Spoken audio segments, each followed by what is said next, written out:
सुप्रभातम भैया, स्वागत है आपका। आज अपन स्वराष्ट्र गौरवम तृतीय पाठ का भाग 3 के अंदर 3 श्लोकों का अध्ययन करने जा रहे हैं। पीछे जो काम किया है वो पद्य था, वो आपने कर लिया होगा।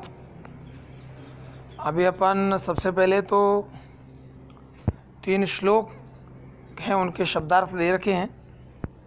उन शब्दार्थों को ठीक प्रकार से पढ़ें और याद करें और अपनी कॉपी में ठीक प्रकार से करें। राष्ट्र मंगलकारिणी, राष्ट्र का कल्याण करने वाली। राष्ट्र दृष्टि यानी देशभक्ति भावना, राष्ट्र के प्रति अपने अनुराग। नमस्यामः, नमस्कार करते हैं, यानी सब लोगों के लिए कहा है। इस प्रकार से ये जो शब्दार्थ हैं इनको मैं सबको पढ़ के नहीं बता रहा हूँ, आप आगे पढ़ें। और आगे श्लोक क्रमांक 7 है, जो राष्ट्र दृष्टि नमस्यामो राष्ट्र मंगलकारिणीं यया विना न पश्यन्ति राष्ट्रम स्वनिकटस्थितम्। अब इसका अन्वय दे रखा है, अन्वय में भी ठीक प्रकार से देख लें। राष्ट्र मंगलकारिणी यानी राष्ट्र का मंगल करने वाली।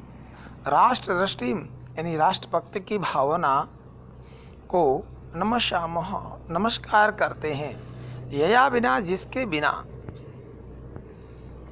स्वनिकट स्थितम यानी पास में नज़दीक से भी, राष्ट्रम न पश्यन्ति राष्ट्र को नहीं देख सकते।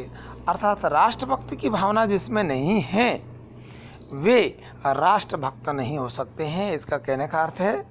और इसका अनुवाद ठीक प्रकार से देखें। राष्ट्र का कल्याण करने वाली राष्ट्र दृष्टि अर्थात राष्ट्रीय सोच को हम नमस्कार करते हैं, जिसके बिना समीप यानी नज़दीक में स्थित होने पर भी राष्ट्र को लोग नहीं देख सकते, अर्थात राष्ट्र को परख नहीं सकते हैं। अगला श्लोक 8वां है। 8वें श्लोक में समान संस्कृतिम ताम यावती पितृपुण्य भूः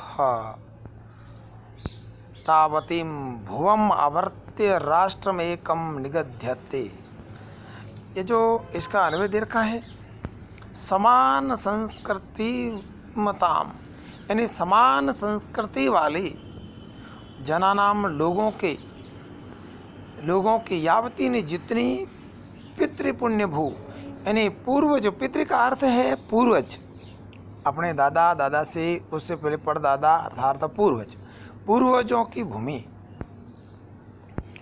तावतीम उतनी को, भुवम आवर्त्य यानी धरती को ढकने वाले, एकम राष्ट्रम निगद्यते एक राष्ट्र कहलाता है। निगद्यते का अर्थ है कहलाता है, राष्ट्रम राष्ट्र, एकम एक।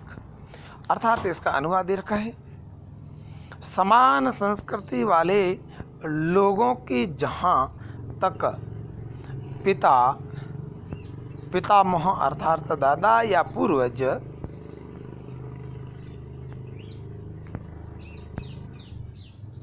आदि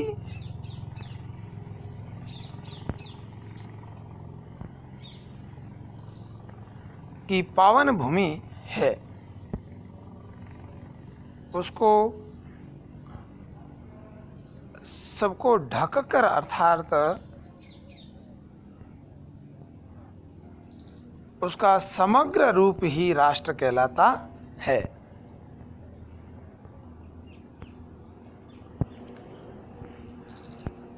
नमः श्लोक। पितृभूत्वं पुण्यभूत्वं द्वयं यस्य न विद्यते तस्य स्वत्वं तत्र राष्ट्रे भवितुं न अर्हति। अर्हति किल अर्हति। इसका अनुवाद देखेंगे, पितृभूत्वम अर्थात पूर्वजों की जमीन धरती, पुण्य भूत्वम यानी पुण्य भूभाग, ये दोनों यस्य न विद्यते जिसके पास नहीं है, जिनके भावना में नहीं है,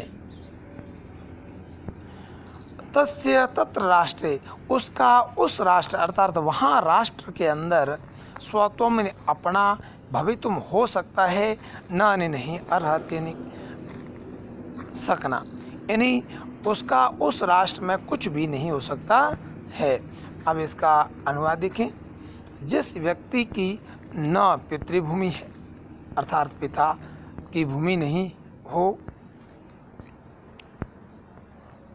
और जिसकी मातृभूमि का भाव नहीं है अर्थात अपनेपन का भाव नहीं है, मातृभूमि का अपनेपन का भाव नहीं है, उसका स्वामित्व होना भी योग्य नहीं है, अर्थात उसका उस राष्ट्र में कोई हिस्सा नहीं है, वो वहाँ कुछ भी नहीं मांग सकता है। आगे का जो प्रश्न है लघुतरात्मक प्रश्न है, ये पीडीएफ के अंदर दे रखा है, इनको अपनी कॉपी में ठीक प्रकार से करें। और इसके बाद में एक और प्रश्न दे रखा है जो प्रश्न निर्माण का है, जैसे दे रखा है, अधस्तन वाक्येषु स्थूल पदम आधृत्य प्रश्न निर्माणम कुरुत। स्थूल का अर्थ है गहरा, यहाँ गहरा ना होकर के रेखांकित पद है, इस रेखांकित पद के स्थान पर उत्तर क्या आएगा वो भी इसमें लिखा हुआ है, और इसको ठीक प्रकार से अपनी कॉपी में करें। धन्यवाद।